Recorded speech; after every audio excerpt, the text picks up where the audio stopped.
I guess I don't need to say, ladies and gentlemen, Halle Berry. Thank you. I'm so happy to be here.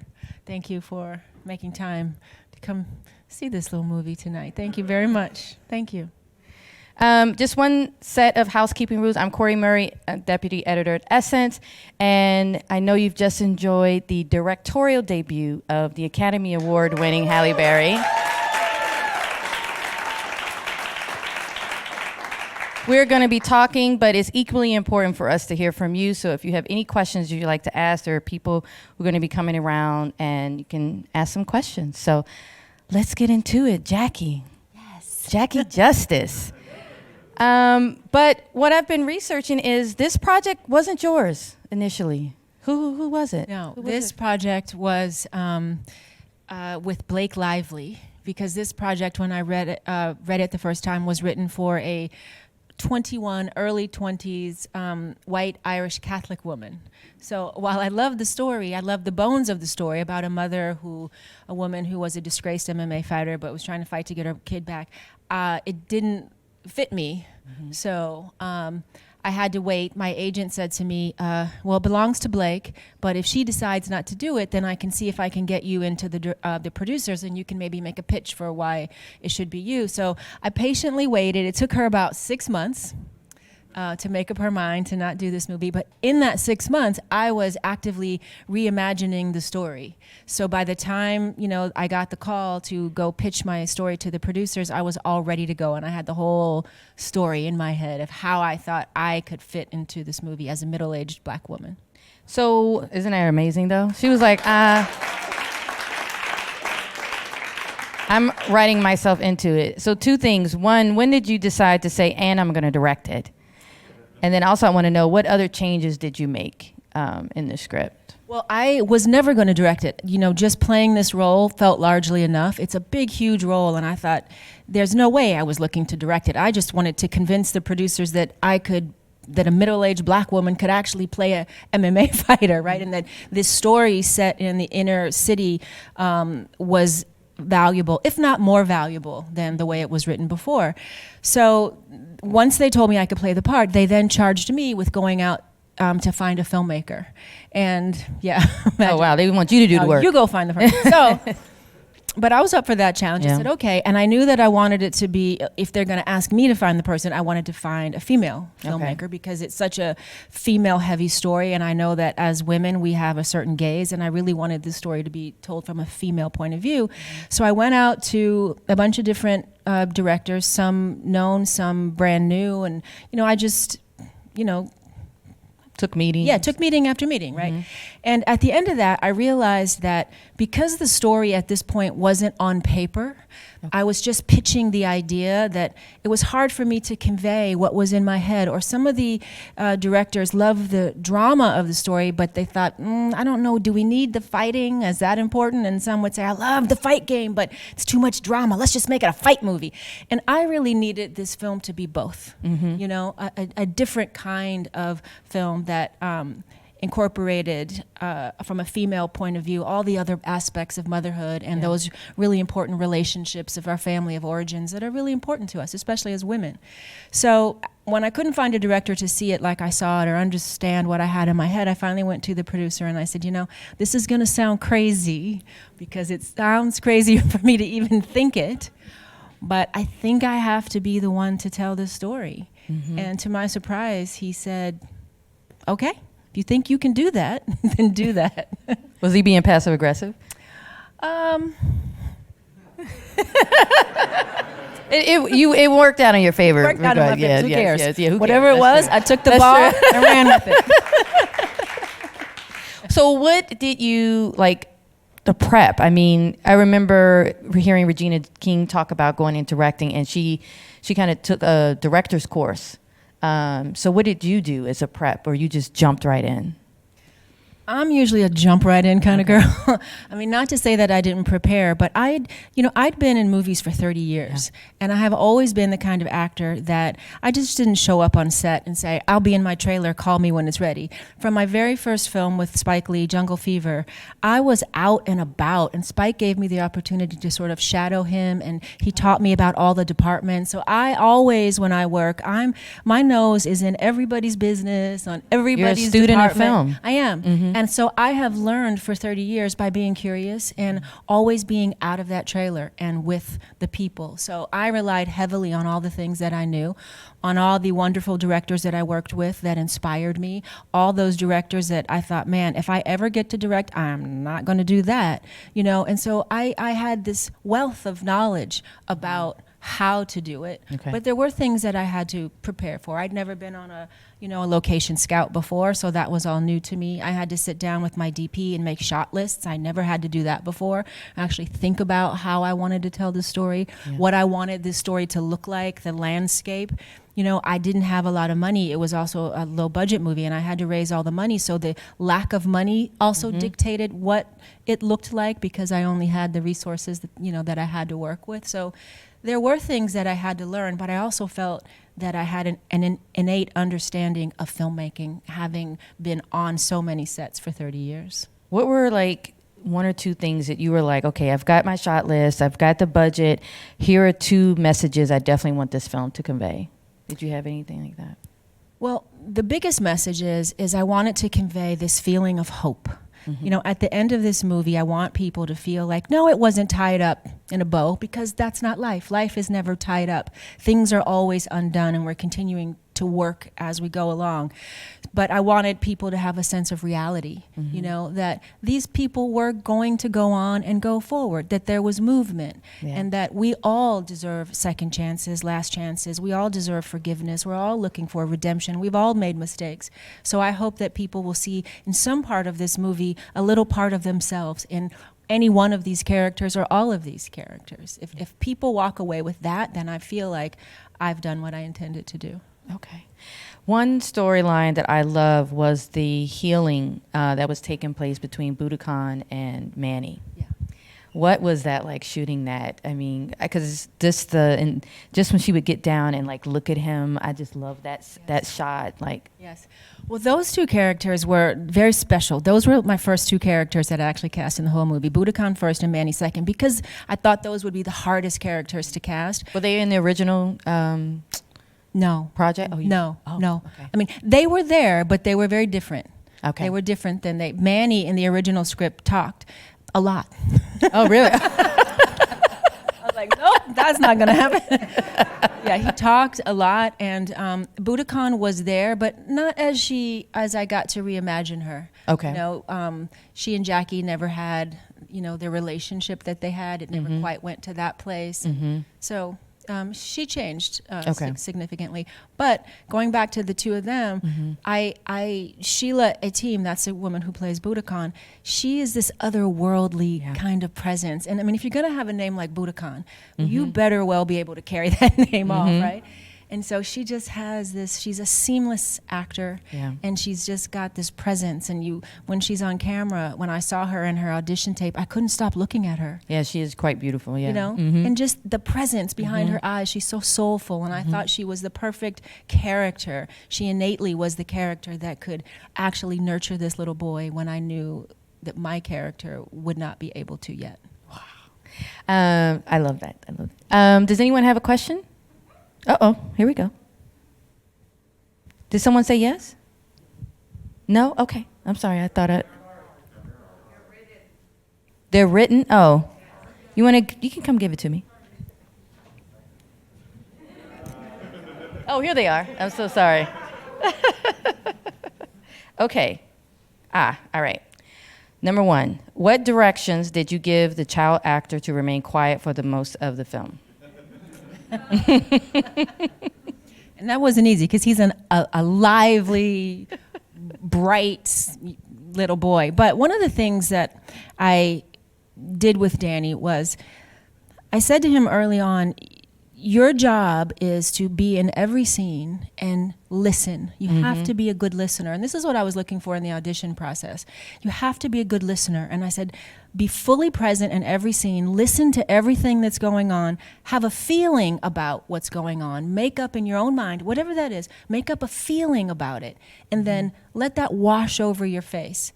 And be mindful about letting that wash over your face. If that affects your body in any way, if it affects your face in any way, just practice letting that happen. And in the rehearsal time, when he would practice and practice, he got very good at listening, having an opinion, and letting us feel it. And it worked, I think, brilliantly, because he didn't say a word, but somehow we always knew what he was feeling. Ah, right? okay, And yes, I think it's yeah. because of this exercise that he started to do that helped him connect to that. To me, one of the most powerful scenes is when he's had his hands up and he's shaking, but his face, because you could tell he just kind of either wants to scream out or cry, but he's holding it in, and Yeah. but he's clearly emoting Yes. as well. Yeah. Okay.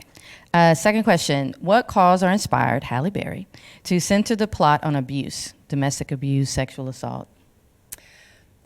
Well, first of all, I've worked for a domestic violence shelter for over almost 25 years now. I know how real it is. I know how it plagues our communities in all walks of life.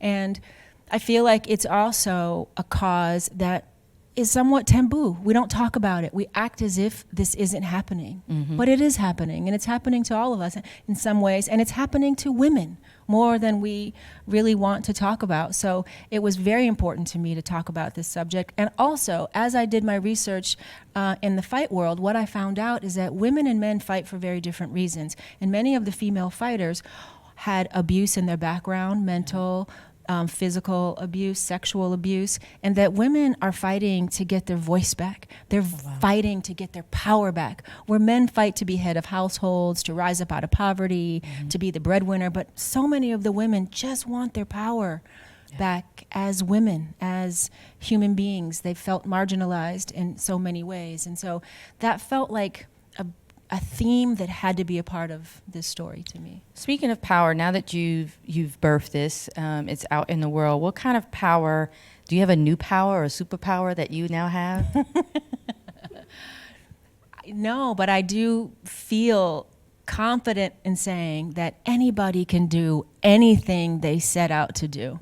Because when I started this journey, it seemed so large, and there were days when I thought it was bigger than me and harder than me, and I wondered if I would make it through. And so what I learned is that, we can do what we want to do. We just have to say it, we have to do it, and will it to be true. But it is possible. We can do, or some version of what we really say we want to do. It's possible. Okay.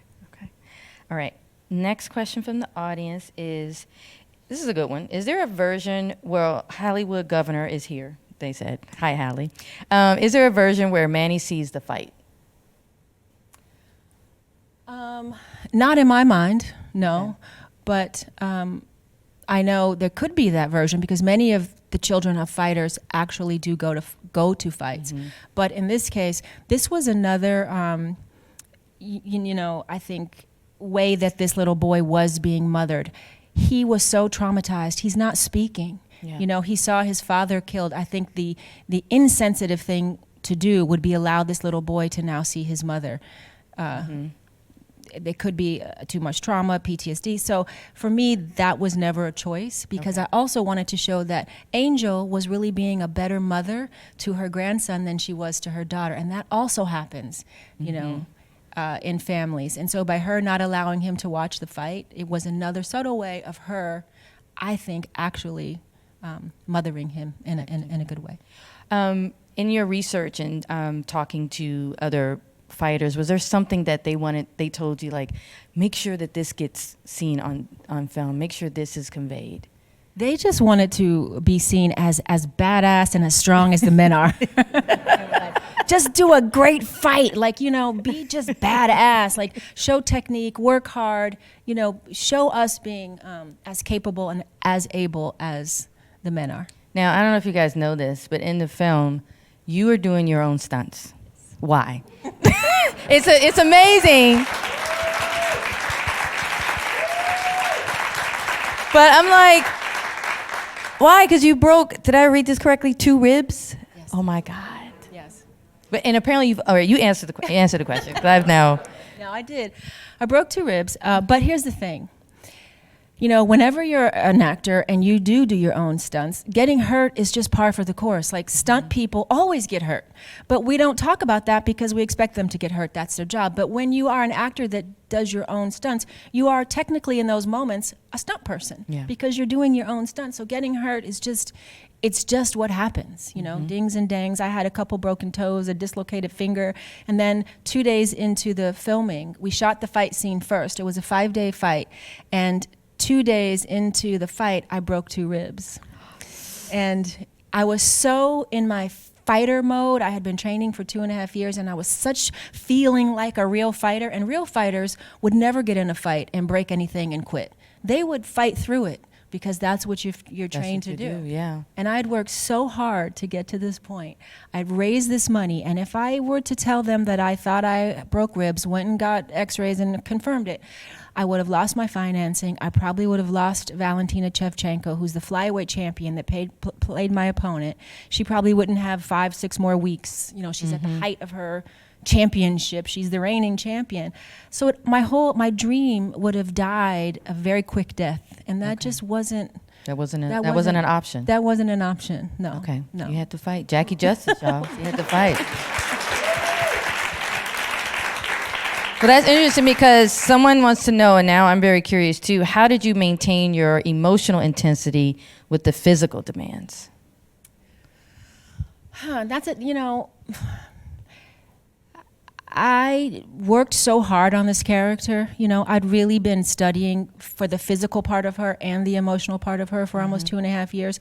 I sat with the writer and I reimagined all of these characters, the entire story. So it was very visceral in my body. It was very close to me.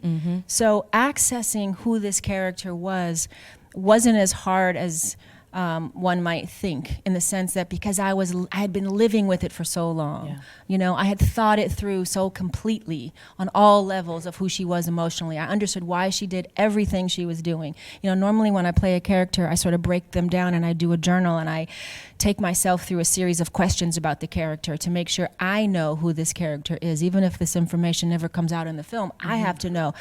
I could write, you know, a 110-page book on Jackie and all of her feelings and her life and what she went through. Like, I made this all up in my mind. So accessing her when go time came was the least of my worries. My biggest struggle was directing for the first time and bringing this whole production across the finish line, answering 100 questions every day, making sure all the other actors were set up, making sure I had my shot list together. You know, things like that were bigger challenges for me. How did you compartmentalize? Because I'm thinking about it, like, you're top of the call sheet, but like you said, you've got to make sure your crew is there, all of this, like, I mean, were there days that you prefer, like you liked shooting only, and like, walk us through that a bit. I don't think there was a day where I didn't have to act. I think every day I was on screen in some capacity. So, you know, it's really hard to really answer this question, how someone does something. I don't know. I was willing myself to do it. It was my singular focus. I was relentless in my pursuit every day, you know, but some days, you know, they felt bigger than me, and you know, there were tears, and there were moments when I thought this wasn't going to happen. You know, about 5 times in the course of making this movie, my finance guy said, "We've lost the money. We're going to shut down.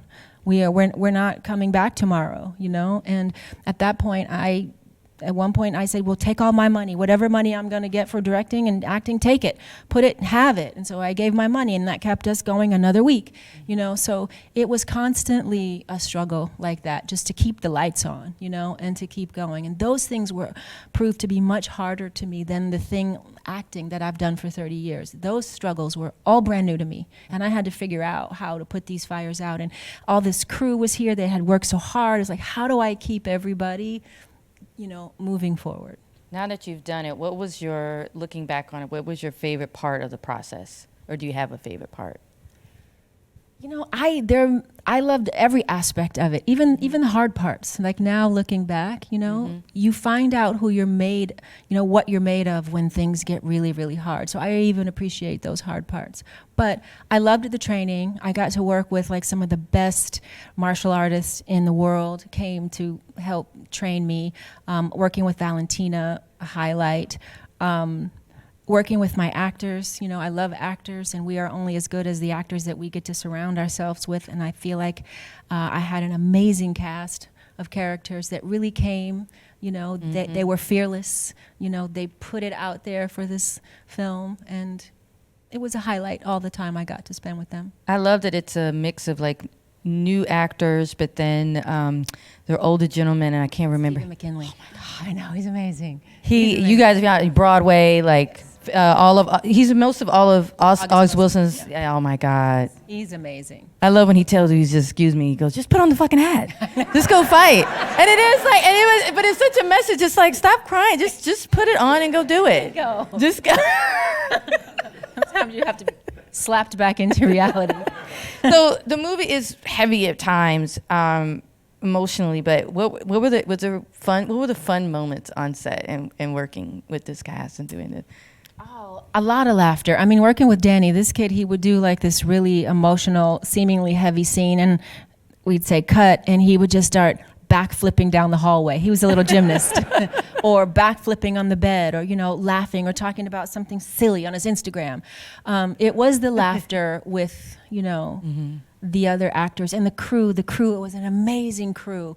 They were there, and like nobody was getting a lot of money. So everybody that was there was just there for the love of this story, for the love of the craft. They really loved the fact that this film was so female heavy, and they were so wanting to lift women up, you know, and what we've gone through with Time's Up and Me Too. This whole crew was there to support this story about this amazing woman, and they all got behind it. So there was a lot of camaraderie all the time, and that filled me up every day. And actually, when things got hard, that's what kept propelling me forward. Well, speaking of all females, have y'all heard the Bruised soundtrack? Because it made history. It did make history. It is the first all-female hip-hop soundtrack. Yes. And you worked with Yeah.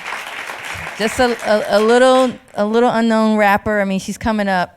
Little Cardi B. Little Cardi B, y'all. Little Cardi B. Oh my God, how did you get them? And Sweetie. And Sweetie, Flo Milli, Young M.A., Lotto, Rhapsody, Young Miami. Yeah. Young Miami. And I'm going to tell you here first, my man, Van Hunt, who's in this room right now, he wrote the title song that Her sings called Automatic Woman. He wrote and produced that. Oh my God. Killed it! He killed it. And funny thing is, he killed it in such a low-key kind of way. He saw me struggling with what this song would be and I was trying to get I was working with this other producer, and we couldn't get it right. And so I said to him, I said, baby, tell me, what do I tell this guy? I'm not getting what I want out of it. What should I tell him? And he told me what to tell him. So I told the guy, the song came back, and I'm like, ugh. I said, it's still not it. Give me more words. That wasn't it. And he said, I'll be back. So he goes away literally 2 or 3 hours, and he comes back, and he was like, here, show him this, like give him this. And I heard it, and I said, give him this? Why? So he can take credit for what you just did? I said, no, I'm using this. And so that's how the song came about, just because he was trying to help me, help someone, give me what I needed, and then he ended up being the one to give it to me. Aw, thank you, Van.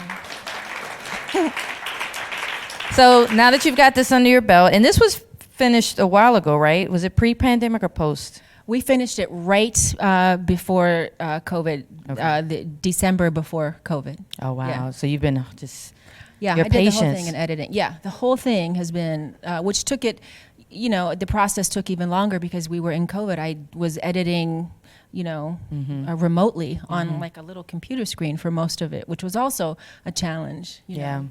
You really need to sit with your editor, sit in a room, sit with your composer. A lot of it was all done, you know, remotely, which also made it more challenging. But you can't tell, right? Well. No, it's still there. So what's next? Do you have another project that you want to direct? Do you want to go back to acting? What's next? Well, I do have some acting things coming up that are, you know, already in the pipeline. And I do want to direct again. I will never. Spike warned me. Spike Lee said, you shouldn't say this, but I'm going to say this. I want to direct again, but I don't want to star in it again. I will never do that again. And I really feel sure about that.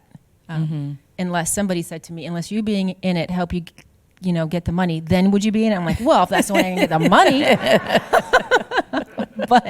but I would really love to just sit in the director chair and just direct and not have to wear both hats. All right. Well, we look forward to that. Y'all ready for Halle Berry's next film?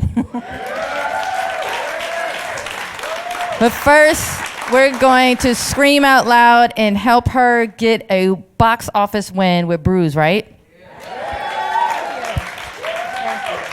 Bruised is out, although you guys have seen it, but tell your family, friends, it's out next Tuesday? No, the 24th. It's out the 24th, Wednesday before Thanksgiving So on Netflix. It's a good movie to watch with your family. Okay. Thank you. Thank you all. Thank you.